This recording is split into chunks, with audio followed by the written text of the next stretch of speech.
का हरे कहाँ जात हुआ हो? का करब? एक तो धन दौलत लेके ना आई तई और दू ऊपर से एकदम बाजिन का कर तोर सकल देखा या तो तई घर छोड़ दिया आज हम घर छोड़ चला जा जान ली। नहीं राजा जी मत जाई छोड़ के न। हमार पहले बात सुनी। बोल का कहते बोल सुनी।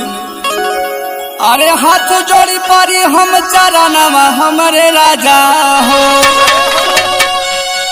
अरे हाथ जोड़ी पारी हम चरणवा हमारे राजा हो। अरे छोड़ के नहीं जा तू ही भवनवा हमारे राजा हो।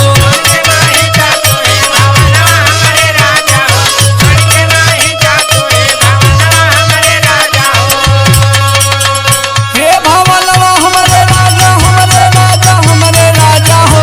छोड़ के नहीं जा तू ही भवनवा हमारे राजा हो।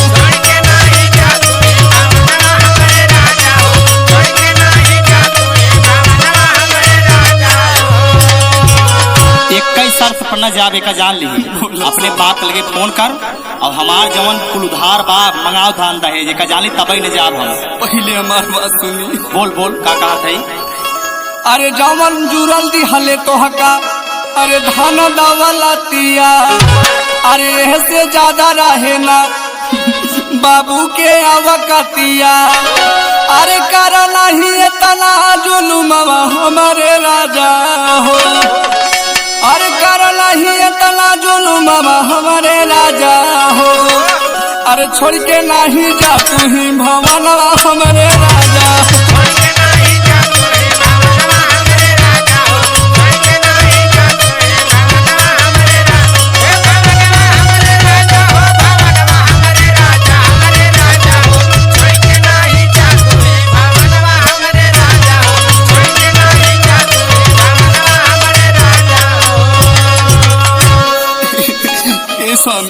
बोल हम का यही रहेदा और हमके छोड़ के मत जा।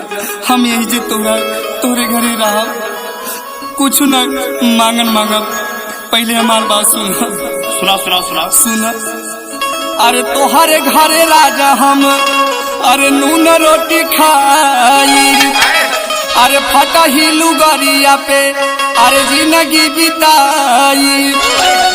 अरे दासी बन के रहब हम अंगना।